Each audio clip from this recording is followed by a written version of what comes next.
गुरुदेव भगवान ने उदाहरण में सुनाया, एक वृद्धा मां वृंदावन में रहती थी, वो गोपाल जी को बेटा मानती थी। तो पानी घाट की तरफ उन्होंने कुटिया बनाई और वहां रुकी। वृंदावन में कई वर्ष वहां कुटिया में रुकी। गुरुदेव भगवान सुना रहे थे, उनके सामने की घटना है। उन माता जी ने फिर बताया होगा महाराज जी को। माता जी के एक दो बार हमने भी दर्शन के, बिल्कुल अंतिम अवस्था के, ये 25-27 वर्ष पहले की बात है। वो जब चलती थी तो टॉफी, दूध, मीठा ऐसे सब पास रखती थी। गोपाल जी ऐसे एक पात्र था जिसमें गोपाल जी को विराजमान रखती थी, थोड़ी थोड़ी देर में बात करती थी, उनको दुलार करती थी। उन्हें कहते ही थे गोपाल जी की माता। तो वहां जो कुटिया बनाई हुई थी, हम आपको बड़ी सूक्ष्म बात बता रहे हैं।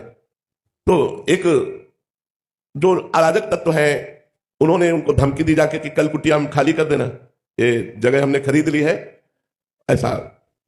अब वो बड़ी चिंता में पड़ गई कि गोपाल जी को पूरी ठाकुर सेवा लेकर हम कहां जाएंगी, क्योंकि वो विरक्त भाव से रह रही थी। तो कुछ लोग शाम के दर्शन करने गए, तो उनमें से उन्होंने किसी से कह दिया कि बेटा हमारी कुटिया जो है वो बोल गए हैं कि कल तक हटा दो, नहीं तो शायद वो लोग कल आके कुटिया तोड़े, ऐसा करें। तो उनका माता जी जब तक हम हैं तब तक किसी की ताकत नहीं कि तुम्हें कोई कुछ कह सके या तुम्हारी कुटिया हटा दे। तो उन्होंने कहा बेटा तुम्हारा ही भरोसा है बस।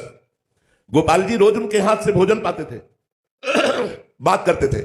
आज जब पवाने बैठी तो ऐसे मुंह कर दिया, बात नहीं की। तो रोने लगी कि प्रभु गलती क्या हो गई। तो उन्होंने कहा आप तो भरोसा किसी और का कर लिया ना, आपने उसे कहा नहीं कि बेटा आप तेरा भरोसा हो रहे, तो मैं अब आपसे बात नहीं करता, मैं अब आपके हाथ से भोजन नहीं पाता। तो उनका गलती पड़ी। हमें जबान से भी नहीं बोलना किसी और का भरोसा, कि हम किसी का फोन नंबर लेकर के गर्व में रहे कि हमारी कोई विपत्ति आएगी तब उनको फोन नंबर कर देंगे। नहीं, सीधे श्री जी, सीधे प्रभु, प्रभु आप देख लो, आप देख लो, आप चाहो इस विपत्ति में रखो या आप चाहो विपत्ति को हटा दो, लेकिन हम दूसरे से नहीं। बने तो रघुवरते बने, तो बिगड़े तो भरपूर, बिगड़े तो आपसे बिगड़े, बने तो आपसे बने।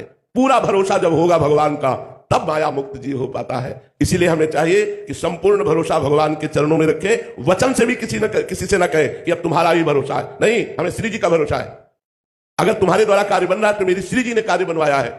अगर हम ये मानेंगे कि तुमने कार्य किया तो हम अपने इष्ट की अनन्यता से चूक कर लेंगे, इसलिए मुझे अपने इष्ट के अनन्य रहना है। श्री राधा वल्लभ